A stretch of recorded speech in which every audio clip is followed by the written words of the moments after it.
Hey guys, what's up everyone? Welcome back to the channel. This is Shivam Dwivedi and you are watching Economics Easy है। दोस्तों आज के session में मैं आपको बताने वाला हूँ कि इन्वायरमेंट प्रोटेक्शन एक्ट 1986 क्या होता है। दोस्तों आपको पता होगा कि स्टॉकहोल्म के अंदर हमारे यहाँ पर पहली मीटिंग हुई थी जहाँ पर एक कंसर्न जताया गया था कि जिस तरह से वर्ल्ड लेवल पे हम प्रोडक्शन बढ़ाए जा रहे हैं उस तरीके से ये जो हमारी ग्लोबल वार्मिंग है या जो पॉल्यूशन लेवल है वो बहुत ज्यादा बढ़ता हुआ जा रहा है। क्योंकि इससे पहले स्टॉकहोल्म वाली मीटिंग से पहले हमने कभी भी कंसर्न नहीं जताया था एनवायरनमेंट को लेकर, क्योंकि हमें लग रहा था सारी चीजें नॉर्मल है, हम जो भी काम करें उससे एनवायरनमेंट पर कोई ज्यादा नेगेटिव इंपैक्ट नहीं पड़ेगा। बट जब नेगेटिव इंपैक्ट हमें ज्यादा पड़ता हुआ नजर आया तब जाके हमने एक मीटिंग रखी थी और आपको याद होगा उस मीटिंग के अंदर कई सारे डिस्कशन किए गए थे। याद है ना, वो यूनाइटेड नेशन की मीटिंग हुई थी मई 1969 में पहली बार एनवायरनमेंट ग्रोथ को लेकर, और जिसकी पहली मीटिंग थी वो 5 जून 1972 को हुई थी स्टॉकहोल्म के अंदर, स्वीडन के अंदर। इसीलिए 5 जून को हम वर्ल्ड एनवायरनमेंट डे सेलिब्रेट करते हैं। आई थिंक आपको पता होगा, अभी लास्ट टू क्लासेस के अंदर में ही किया था। बाद में क्या हुआ, देखो कोई भी चीज जब होती है ना ग्लोबल लेवल पे, तो क्या होती है जो उनकी मेंबर स्टेट्स होती है, जैसे इंडिया उसकी मेंबर है, तो इंडिया ने क्या किया अपने इंडिया में एक एक्ट लॉन्च कर दिया जिस एक्ट के अनुसार हम सारे के सारे काम करेंगे एनवायरनमेंट को लेकर। अच्छा, कभी आपने ऐसा देखा है कि जैसे मान लो कहीं कंस्ट्रक्शन हो रहा है, आपने देखा होगा लेंटर डलते टाइम पुलिस वाले आ जाते हैं। कभी सोचा आपने क्यों आते हैं पुलिस वाले? तो पुलिस वाले के आने के पीछे के दो रीजन होता है। सबसे पहला रीजन ये होता है कि मे बी शायद आपका मकान अनऑथराइज कॉलोनी में आ रहा हो और आप लेंटर निर्माण कार्य कर रहे हो, तो डेफिनेटली वो आएंगे उस चीज को रोकने के लिए। दूसरा ये भी होता है कि उनको पता है कि इन्वायरमेंट प्रोटेक्शन एक्ट के तहत ये लिखा गया है कि जो प्रोडक्ट जो आप काम कर रहे हो खासतौर पे कंस्ट्रक्शन का, तो क्या आपने अपनी जो म्युनिसिपल अथॉरिटी है क्या उनसे आपने परमिशन ली? दोस्तों आपको पता नहीं होगा, लेकिन चाहे आपका गांव हो, कस्बा हो, शहर हो, कोई भी चीज हो, अगर आप कंस्ट्रक्शन एक्टिविटी कर रहे हो और आपने वहां की म्युनिसिपल डिपार्टमेंट से वहां पे परमिशन नहीं लिया, तो ऐसे केस में पुलिस वाले आपके उस काम को रुकवा सकते हैं, क्योंकि आपको पहले प्रायर अप्रूवल लेनी पड़ती है म्युनिसिपल डिपार्टमेंट से। अब आपको ये सर ये चीज आपको कैसे पता? क्योंकि पुलिस वाले तो ये चीजें बताते नहीं है। तो भाई साहब ये सारी चीजें की सारी चीजें इन्वायरमेंट प्रोटेक्शन एक्ट 1986 में लिखी हुई है, इसलिए ये चीजें मुझे पता है क्योंकि एक्ट मैंने पूरा पढ़ा हुआ है। तो सर क्या हमें भी एक्ट पूरा पढ़ना है? नहीं नहीं दोस्तों, आपको सिर्फ एक ओवरव्यू लेना, आपको पढ़ने की कोई जरूरत नहीं है इसको पूरे की, ठीक है? आपको सिर्फ ओवरव्यू लेना है। यानी कुल मिला के अभी तक मैंने पिछले 3 मिनट के अंदर आपके दिमाग में ये डाला कि जिस तरह से वर्ल्ड लेवल पे हमने 5 जून 1972 को स्वीडन के स्टॉकहोल्म के अंदर मीटिंग की थी जिसमें हमने एनवायरमेंट को लेकर कंसर्न जताए थे। जब भारत वहां से मीटिंग से वापस आया तो भारत ने कहा कि हाँ एनवायरमेंट हमारे लिए बहुत ज्यादा जरूरी है, तो एक काम करते हैं हम एनवायरमेंट को प्रोटेक्ट करने के लिए एक एक्ट को पास करते हैं और उस एक्ट का नाम होगा एनवायरमेंट प्रोटेक्शन एक्ट 1986। याद रखना, कोई भी जो संविधान जैसे कोई भी कानून अगर बनता है तो ना वो कानून बनने की पूरी प्रोसेस होती है। जैसे सबसे पहले काम क्या होता है कि जो एक्सपर्ट कमेटी होते हैं वो बैठते हैं, अपना पैनल बनाता है, एक्सपर्ट कमेटी इनको बोलते हैं। वो अपनी एक पेपर पे लिखते हैं कि उनके हिसाब से एनवायरमेंट प्रोटेक्शन में क्या क्या रूल्स होने चाहिए, उसको बोलते हैं ड्राफ्ट पेपर। फिर वो ड्राफ्ट पेपर क्या होता है, लोकसभा और राज्यसभा में जाता है तो वो बिल बन जाता है, और जब वो दोनों सदन से पास होता है, पार्लियामेंट के लोकसभा और राज्यसभा से, तो ये प्रेसिडेंट के पास असेंट के लिए आता है, और जब प्रेसिडेंट उसे सिग्नेचर कर देता है वही वो बिल क्या बन जाता है, एक्ट बन जाता है। यानी कोई भी एक्ट बनने से पहले वो ड्राफ्ट कॉपी होता है, उसके बाद वो बिल बनता है, और बिल के बाद वो क्या बनता है, एक्ट बनता है। तो जो हमारा एनवायरमेंट प्रोटेक्शन एक्ट 1986 है, यानी कि जो हमारे प्रेसिडेंट थे उन्होंने कब सिग्नेचर किया होंगे, 1986 में क्या होंगे। हो सकता है बिल उससे पहले भी चल रहा हो, लेकिन फाइनल जो ये एक्ट में कन्वर्ट हुआ वो 1986 में हुआ था। अब आप अपने मन में एक चीज बैठा लो कि एनवायरमेंट प्रोटेक्शन एक्ट एक ऐसा एक्ट है जिसके तहत हम अपने एनवायरमेंट को प्रोटेक्ट करने के बारे में यहाँ पर बातचीत करते रहते हैं, ठीक है? तो देखो क्या लिखा हुआ है, the first human environment conference United nation was held on 5 June 1972 in Stockholm. जैसे कि हमने 5 जून 1972 को स्टॉकहोल्म के अंदर पहली बार मीटिंग हुई थी, इसमें एनवायरमेंट को लेकर कंसर्न जताया गया था। उसके बाद इंडिया ने क्या किया, अपनी एनवायरमेंट को प्रोटेक्ट करने के लिए, एनवायरमेंट के अंदर हार्मफुल चीजों को रोकने के लिए उन्होंने एक एक्ट पास किया जिसका नाम रखा गया एनवायरमेंटल प्रोटेक्शन एक्ट 1986, जो कि बेसिकली क्या कर रहा है, एनवायरमेंट को लेकर प्रोटेक्शन हमें प्रोवाइड करवाएगा। इसी वजह से 5 जून को हम इंटरनेशनल एनवायरमेंट डे के हिसाब से सेलिब्रेट करते हैं। दोस्तों ये जो 4 लाइन है ना, ये अपने आप में बहुत ज्यादा इंपॉर्टेंट लाइन है, इनसे क्वेश्चंस वन डे एग्जामिनेशन में पूछे जाते हैं, ये हमेशा याद रखना। इसका क्या लिखा था, यूनाइटेड नेशन के द्वारा 5 जून 1972 में एनवायरमेंट को लेकर एक चिंता व्यक्त की गई थी जो कि ग्लोबल लेवल की डिजास्टर है, और तभी से हम एनवायरमेंट को लेकर सीरियस हो गए। और इन्हीं बातों को ध्यान में रखकर इंडिया ने एनवायरमेंटल प्रोटेक्शन एक्ट 1986 के अंदर बनाया, जिसके अंदर 26 सेक्शन और 4 चैप्टर्स हैं। कितने? 26 सेक्शन है और 4 चैप्टर है। ये बस आपको ओवरव्यू रखना पड़ेगा कि हाँ 26 सेक्शन और 4 उसमें क्या है, चैप्टर है। अच्छा, ये जो हमारा एनवायरमेंटल प्रोटेक्शन एक्ट है ये एक तरह का अम्ब्रेला लॉ है। यार जब भी मैं वर्ड बोलूँ ना अम्ब्रेला लॉ, इसका मतलब है कि इसके अंदर छोटे छोटे और भी कई सारे एक्ट, कई सारे रूल्स एंड रेगुलेशन, कई सारे और भी कंसर्न्स इसके अंदर आते हैं, और उन पूरे कंसर्न्स को कौन ढक के रखता है, एनवायरमेंटल प्रोटेक्शन एक्ट 1986। तो कोई भी अगर एक्ट अम्ब्रेला एक्ट होता है तो वो समझना एक बहुत बड़ा एक्ट है जिसके अंदर छोटे छोटे कई सारे और एक्ट इसमें शामिल होंगे। दोस्तों आपको पता ही होगा भोपाल गैस ट्रेजेडी के कारण, एक बार ना अभी मैं इस पॉइंट को स्किप करा के इधर आ रहा हूँ भोपाल गैस पे। तो यार भोपाल गैस जो ट्रेजेडी हुई थी वो 1984 में हुई थी 2 दिसंबर के टाइम पर। 2 दिसंबर की रात को क्या होता है, पहले इस कहानी को सुनना क्योंकि इस कहानी से ही आप चीजों को समझ पाओगे। इसी वजह से मैंने ये केस स्टडी यहाँ पर लिए, क्योंकि आप जानते हो हम जब तक किसी चीज को प्रैक्टिकली नहीं पढ़ते हमारे दिमाग में चीजें बैठती नहीं है। सुनो, देखो एक भोपाल के अंदर, जो लोग भोपाल में रहते हैं वो अच्छे से जानते होंगे, तो भोपाल के अंदर एक गैस ट्रेजेडी हुई थी 1984 के अंदर। क्या हुआ था कि एक यूनियन कार्बाइड इंडिया लिमिटेड नाम की, यानी UCIL union carbide India limited नाम की एक फैक्ट्री थी।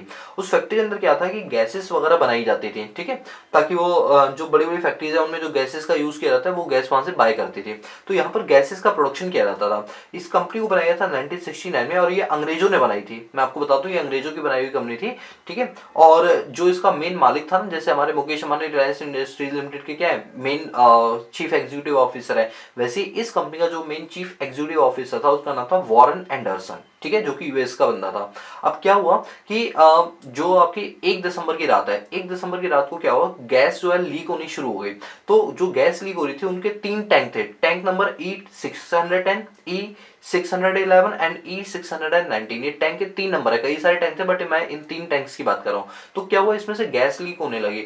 जब गैस लीक होती है तो वो हमारे एनवायरमेंट में फैलना शुरू करती है, लेकिन ऐसा नहीं होता कि थोड़ा सा गैस लीक हुए उससे एनवायरमेंट पर बहुत ज्यादा नेगेटिव इंपैक्ट पड़ा, ऐसा नहीं होता। वो गैस धीरे धीरे लीक करती हुई 1 दिसंबर से 2 दिसंबर हुई। सडनली क्या हुआ, गैस का एक पूरा चैम्बर बन गया उस पूरे गांव के अंदर। भोपाल का एक गांव है, वहां पर पूरा एक चैम्बर बन गया। और जब वो चैम्बर बना तो क्या हुआ, भोपाल के लोग जो है उस टाइम सो रहे थे रात को, और सोने के बाद कभी जग ही नहीं पाए, मतलब सोते सोते उनकी डेथ हो गई। क्योंकि इन्वायरमेंट में जिस तरह से वो गैस फैल गई थी ना, तो अल्टीमेटली वो हमारे एनवायरमेंट पूरी सराउंडिंग यार, जो हम सांस ले रहे हैं वो सराउंडिंग एनवायरमेंट में तो सांस ले रहे हैं, तो वो उनके जैसी रेस्पिरेटरी सिस्टम के अंदर वो गैस गई, ठीक है। और कौन सी गैस थी याद कर लो, मिथाइल आइसोकार्बोनेट। कौन सी थी, मिथाइल आइसोकार्बोनेट। ये जो गैस थी जैसी शरीर के अंदर गई, लोगों को सांस लेने में दिक्कत होने लगी। कुछ बच्चे और जो कुछ बुजुर्ग है उनको दिक्कत नहीं, वो सीधा उनकी डेथ हो गई। कुछ ऐसे तो जो सर्वाइव कर रहे थे, इनको सांस लेने में दिक्कत आ रही थी, तो लोगों ने क्या किया कि जो हैंकी होता है, ठीक है, या जो कपड़ा होता है उसको गीला करके नाक के ऊपर रख लिया। तो ऐसे में क्या होती है, जो एयर होती है ना वो रिफाइन हो जाती है, तो आपको प्योर एयर मिलती है। अगर आप कभी भी आपको ऐसा लगे ना कि पॉल्यूशन कहीं ज्यादा हो, धूल मिट्टी ज्यादा, तो आप क्या करना, अपने हैंकी को पानी में डुबा देना और इसके बाद हैंकी को मुंह में मास्क की तरह से लपेट लेना। तो जो आप सांस लोगे वो पानी के पार्टिकल्स जो है ना, उस डस्ट पार्टिकल को वहीं रोक देंगे, रुमाल के बाहर वाली लेयर में, अंदर तक नहीं आने देंगे। तो ऐसा लोगों ने किया, लेकिन ये लंबे समय तक जो है कारगर साबित नहीं हुआ। और इसके अंदर कई सारे अराउंड 80,000 या अराउंड 90,000 लोगों की डेथ हो गई थी।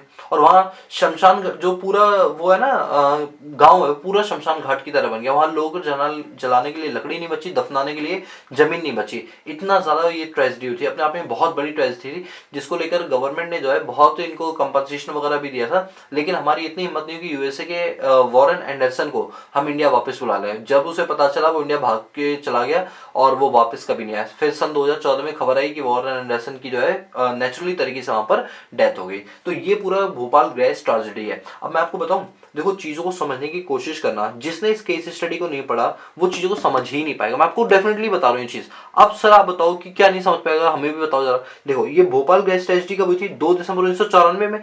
सोच के देखो, इतनी बड़ी त्रासदी हुई है, तो क्या वहां की गवर्नमेंट के ऊपर उंगलियां नहीं उठी होंगी? ये छोड़ो वॉरेन एंडरसन ने किया, फैक्ट्री का मालिक कौन था, ये बताओ कि एक बाहर का विदेशी बंदा हमारे यहाँ के फैक्ट्री खोलता है, और फैक्ट्री खोलने के बाद उसके पास सेफ्टी प्रिकॉशनरी मेजर्स नहीं है, और फिर भी हम उनको लाइसेंस देकर ये कह रहे हैं चलो कोई बात नहीं तुम गैसेस बनाओ।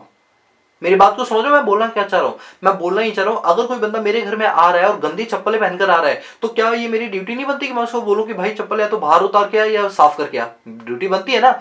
यही समझ लो कि मेरा घर मेरा इंडिया है, और जो बाहर से मेहमान आ रहा है वो यूएस का बंदा है। जब यूएस का बंदा मेरे यहाँ पर आके फैक्ट्री खोल रहा है, तो मैंने उसको बोलना चाहिए था कि मैं तुम्हें लाइसेंस तब दूंगा जब तुम्हारे यहाँ की फैक्ट्री के कंसर्न जो है, जो कंप्लायंसेस जो होते हैं, जो ऑडिट वगैरह की जाती है, वो प्रॉपर ऑडिट होनी चाहिए, ताकि कहीं ऐसा तो नहीं कोई पाइपलाइन हो जो आपको चेंज करनी हो, आप नहीं चेंज कर रहे हो पैसा बचाने चक्कर में, और उससे गैस लीक होनी शुरू हो जाए। हमने नहीं किया, हमने किया ही नहीं। हमने कहा भाई जो चल रहा है चलने दो, ठीक है।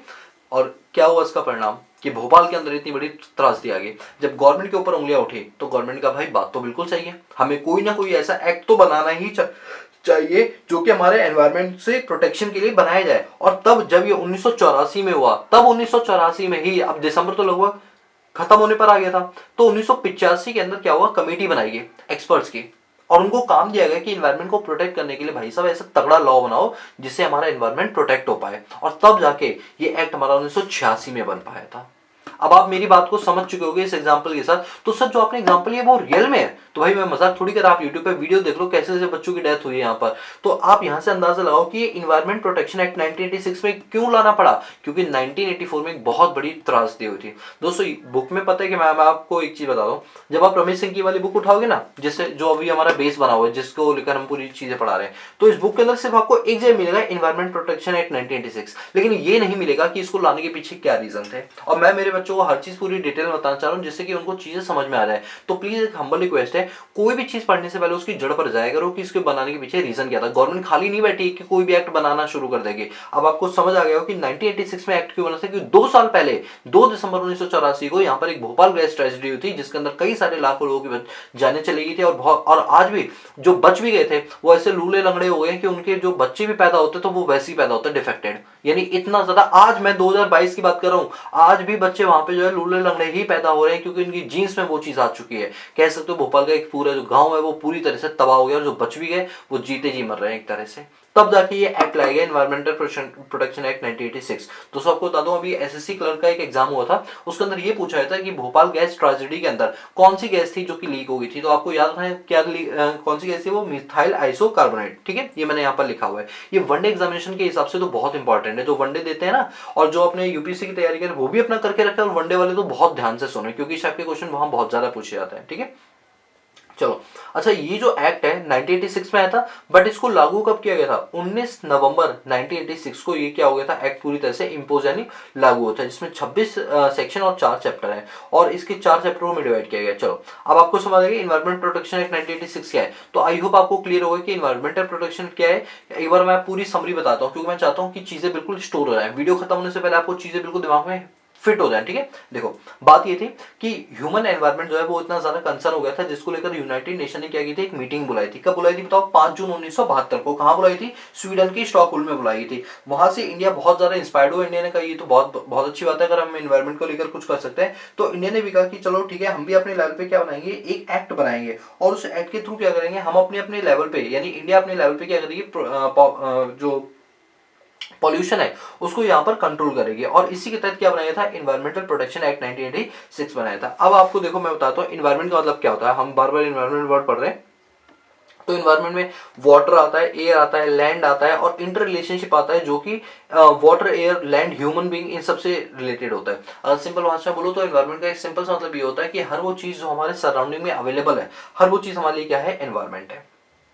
अरे क्लियर हो रही है बात, नहीं हो रही है कि मैं बस बताया जा रहा हूँ, आप सुनते जा रहे हो। चलो अब देखो, ये हमारे पास कुछ मिनिस्ट्रीज है। Most important question, most important, आपको पता होना चाहिए डिजास्टर को लेकर हमारे पास कौन सा एक्ट है और कौन कौन सी मिनिस्ट्रीज हैं जो डिजास्टर को लेकर बनाई जाती हैं। तो मैं आपकी जानकारी के लिए बता दूं, जैसे हमारे पास एनवायरमेंटल प्रोटेक्शन एक्ट 1986 है, ये तो एनवायरमेंट की बात कर रहा है, लेकिन कुछ चीजें ऐसी होती है जो डिजास्टर, जैसे अर्थक्वेक आता है, सुनामी आती है, इसको लेकर भी एक एक्ट बनाएगी। जिस एक्ट का नाम है डिजास्टर मैनेजमेंट एक्ट 2005। क्या नाम है उसका, डिजास्टर मैनेजमेंट एक्ट 2005। अब ये क्या करता है डिजास्टर मैनेजमेंट 2005, जैसे अब मैं आपको बता दूं डिजास्टर को लेकर प्रोटोकॉल्स वगैरह, गाइडलाइंस वगैरह बनाता है ये। अब देखो केमिकल डिजास्टर का मेन एनवायरमेंट मिनिस्ट्री कौन है, मिनिस्ट्री ऑफ एनवायरमेंट। कौन है, ministry of environment. Biological disaster अगर होगा तो कौन जिम्मेदार होगा, ministry of health. Nuclear accident होता है, न्यूक्लियर बम वगैरह छोड़ दिए जाते हैं, तो मिनिस्ट्री ऑफ होम अफेयर, जिसके जो मेन है वो अमित शाह है। ठीक है, ड्रॉट, सूखा आता है तो कौन बंदा रिस्पॉन्सिबल होगा, ministry of agriculture. Air accident होता है तो civil aviation ministry. Rail accident होता है, मिनिस्ट्री ऑफ रेलवेज। दोस्तों मेरी हम्बल रिक्वेस्ट है, जितने व्यूज आ रहे हैं मैं मान के चलूंगा उतने बच्चे पढ़ रहे हैं, ये सारे के सारे मुझे बताओ कौन से मिनिस्टर है अभी एट प्रेजेंट टाइम में। मिनिस्ट्री ऑफ एनवायरमेंट का कौन मिनिस्टर है, मिनिस्ट्री ऑफ हेल्थ का कौन मिनिस्टर है, ministry of home affair Amit Shah है वैसे हमारे, ministry of agriculture, civil aviation ministry, और मिनिस्ट्री ऑफ रेलवेज कौन कौन से है। इसी बहाने आप गूगल सर्च करोगे और नीचे कमेंट करोगे तो क्या गूगल सर्च करने से आपको जानकारी होगी, कमेंट करने से वो चीजें दिमाग में स्टोर है, क्योंकि जब आप लिखोगे ना चीज को तो आपके दिमाग में तो स्टोर रहेगी, हाँ ये चीज, ये मिनिस्ट्री थी। तो इस टाइप के भी क्वेश्चंस पूछे जाते हैं। तो बताओ आप एक बात बताओ कि हमारे यहाँ पर जो मिनिस्ट्रीज हैं डिजास्टर को लेकर, वो आपको क्लियर हो गई। अच्छा, डिजास्टर को लेकर कौन सा एक्ट है हमारे यहाँ पर, डिजास्टर मैनेजमेंट एक्ट 2005। अभी बताओ केमिकल डिजास्टर कौन सी मिनिस्ट्री के अंदर आता है, सर केमिकल डिजास्टर आता है मिनिस्ट्री ऑफ एनवायरमेंट में, बिल्कुल सही सही है। Biological disaster ministry of health के अंदर आता है। Nuclear accident ministry of home affairs में आता है। ड्रॉट मिनिस्ट्री ऑफ एग्रीकल्चर में आता है। Air accident civil aviation ministry में आता है। रेलवे एक्सीडेंट रेल से रिलेटेड अगर कोई एक्सीडेंट होता है तो मिनिस्ट्री ऑफ रेलवेज में आता है। क्लियर है? चलो अब एक छोटा सा टॉपिक है वो और मैं आपको करा देता हूं, दैट इज नाक। ठीक है, national action plan on climate change, most important. आज की क्लास बहुत ज्यादा फ्रूटफुल है अगर आप ध्यान से देखोगे तो, क्योंकि आज की क्लास में हमने वो क्वेश्चंस वो टॉपिक्स उठाए हैं जो एग्जाम में रिपीटेड बेस पर पूछे जाते हैं, याद रखना। ठीक है, चलिए अब बात करते हैं नाप की। नाप NAPCC, national action plan on climate change. National action plan on climate change, इसके अंदर क्या था, टोटल 8 मिशन थे जिन पर हमें फोकस करना था। कितने मिशन थे? 8 मिशन। देखो 8 national mission from core of the NAPCC, National Action Plan on Climate Change, which represent a multi-pronged, long-term and integrated approach for achieving key goals. इनके की गोल्स थे। सबसे पहला goal national solar mission. National solar mission क्या बोलता है कि हमें अपने पास जो इलेक्ट्रिसिटी है उसको कोयले से ना बना के बल्कि सौर ऊर्जा से बनानी चाहिए, सोलर एनर्जी से बनानी चाहिए, जिससे कि हम अपने यहाँ पर कोल का प्रोडक्शन कम कर पाए और जिससे कार्बन एमिशन हमारे क्या हो जाए, रिड्यूस हो जाए। और आपको पता भी होगा कि हमारे पास वर्ल्ड के अंदर जो सबसे बड़ा सोलर पावर प्लांट है वो इंडिया में, वर्ल्ड की बात कर रहा हूँ, इंडिया में राजस्थान के कांडला में, कांडला सोलर पावर प्लांट। और वर्ल्ड का नंबर 3 पे जो सबसे बड़ा पावर प्लांट है वो भी इंडिया का, सेकंड नंबर पे चाइना का आता है। ठीक है, दूसरा प्लान क्या था इनका, national mission for enhancement energy efficiency. यहां पर NAPCC के द्वारा दूसरी बात ये बोला जाता है कि हम आने वाले समय के अंदर एक ऐसा मिशन और एक ऐसा प्लान बनाएंगे जिससे हम एनर्जी को एफिशिएंट तरीके से यूज कर पाए, क्योंकि एनर्जी आज के लिए हमारे पास बहुत लिमिटेड है और हमें इसका सही से इस्तेमाल करना बहुत ज्यादा जरूरी है। इसको लेकर यहाँ पर ये प्लान बनाएगा हम। तीसरा है हमारा national mission on suitable habitat. ये क्या है, national mission on suitable habitat, ये बताता है कि किस तरह से हम अपने पास जो सस्टेनेबल हैबिटेट यानी कि फ्यूचर जनरेशन के लिए हम कैसे रिसोर्सेज को अपने पास प्रिवेंट कर सकते हैं, उनके लिए क्या क्या प्रिकॉशनरी मेजर्स लेने चाहिए, वो हमें ये बताता है। चौथा इनका प्लान था नेशनल वाटर मिशन, क्योंकि आप जानते हो कि हमारे यहाँ पर जो पानी, जो पीने वाला पानी है वो बहुत कम मात्रा के अंदर अवेलेबल है, तो इसको सही तरीके से अवेलेबल करने के लिए हमने इस मिशन को लॉन्च किया। पांचवा national mission for sustaining the Himalayas ecosystem. अब आप जानते हो कि हमारे यहाँ पर कंस्ट्रक्शन इतना ज्यादा होता है और आजकल क्या है कि पहाड़ों पर भी हम कंस्ट्रक्शन कर रहे हैं, रोड वगैरह बनाना, वहां होटल्स वगैरह खोलना, तो इससे क्या होगा कि जो हमारा इकोलॉजिकल सिस्टम है ना वो बिगड़ जाएगा। मतलब पहले तुमने जमीन बर्बाद किया, अब जो थोड़े बहुत पहाड़ बचे हैं जिनमें आप नेचुरल ब्यूटी को देख सकते हो, वहां भी अब आप मैनमेड चीजें करने लगे हो। अभी कुछ टाइम पहले क्या होता, सितंबर 2021 के अंदर एक रिपोर्ट आई थी कि हिमालय के अंदर रोड को चौड़ा करने के लिए पहाड़ को तराशा जा रहा है। अब रोड को चौड़ा कर रहे हो, वहां टूरिज्म बढ़ेगा तो वहां होटल्स वगैरह भी खुलेंगे, तो वहां पर क्या हो रहा है कि इसके चलते जो हिमालय का जो इकोलॉजिकल सिस्टम है वो बिगड़ रहा है धीरे धीरे। जैसे हमारे यहाँ पर बिगड़ रहा है ना कोस्टल इलाकों में, वैसे वहां भी बिगड़ता हुआ नजर आ रहा है। तो भाई कुछ चीजों को ना नेचुरली रहने दो, वहां छेड़छाड़ मत करो। ऑलरेडी तुमने इतनी ज्यादा मतलब चीजें खराब कर रखी है, थोड़ी बहुत जो बची है प्राकृतिक चीजें उनको भी खराब कर रहे हो। ये चीजें कौन हमें रोकता है, national mission on sustaining Himalayas ecosystem. छठा प्लान था हमारा national mission on green India, कि किस तरह से हम अपने पास पेड़ों को ज्यादा लगाएंगे जिससे हरित क्रांति, ग्रीन इंडिया आ जाए। सातवां प्लान था national mission for sustainable agriculture, कि किस तरह से हम अपने एग्रीकल्चर को इस तरीके से करें कि फ्यूचर जनरेशन के लिए भी बची रहे और फ्यूचर जनरेशन के लिए जो मिट्टी वगैरह है, जो उसकी उपजाऊपन है, वो भी हम अपने पास प्रिवेंट कर सकें। और आठवां प्लान था national mission on strategic knowledge of for climate change. Climate change को लेकर हमारे पास स्ट्रेटेजिक नॉलेज होनी चाहिए ताकि हम फ्यूचर एक्शन प्लान से उस तरीके से कर पाए। सो गाइस ये थे हमारे 8 प्लान जिनको कवर किया गया था national action plan on climate change. एक बार फिर से पढ़े 8 प्लान, बस ऊपर उसे पढ़ेंगे, नाम पढ़ो, क्योंकि कभी कभी क्वेश्चन में क्या आता है एमसीक्यू में कि बताओ इनमें से कौन सा प्लान जो है NAPCC के अंदर कवर नहीं होता, तो पहले ये तो बताओ कि कौन सा कवर होता है, तब आप पता लगा पाओगे। तो बताओ 8 प्लान कौन कौन से थे, national solar mission, national mission for enhancement energy efficiency, national mission on sustainable habitat, national water mission, national mission for sustaining the Himalayas ecosystem, national mission for green India, national mission for sustainable agriculture, national mission on strategic knowledge for climate change. ये total 8 plan थे हमारे ऊपर जिसके तहत हमने अपने environment को बचाने की यहाँ पर कोशिश की। बताओ ये सारी चीज आपको क्लियर है? तो आई होप गाइस कि आज की क्लास में मैंने आपको जो टॉपिक पढ़ाया, जैसे मैंने आपको एनवायरमेंट प्रोटेक्शन एक्ट 1986 पढ़ाया, इसके आने के पीछे के रीजन बता दिए थे, ठीक है, जिसके अंदर 26 सेक्शन और 4 चैप्टर से 19 नवंबर 1986 को ये पूरी तरीके से लागू कर दिया गया था। फिर हमने दूसरा टॉपिक पढ़ा कि वो कौन कौन से मिनिस्ट्रीज हैं जो कि डिजास्टर को लेकर काम करती है। हमने ये भी पढ़ा कि डिजास्टर डिजास्टर को लेकर कौन सा एक्ट बनाया गया, डिजास्टर मैनेजमेंट एक्ट 2005 बनाया गया, जिसके अंदर अलग अलग मिनिस्ट्रीज थी, आप मुझे उनमें मिनिस्टर्स के नाम बताओगे। और तीसरा हमने क्या टॉपिक पढ़ लिया, national action plan on climate change पढ़ लिया। बोलो क्लियर है? चलिए दोस्तों, तो आज के वीडियो सेक्शन के लिए इतना ही रखते हैं, बाकी मिलते हैं नेक्स्ट क्लास में, तब तक के लिए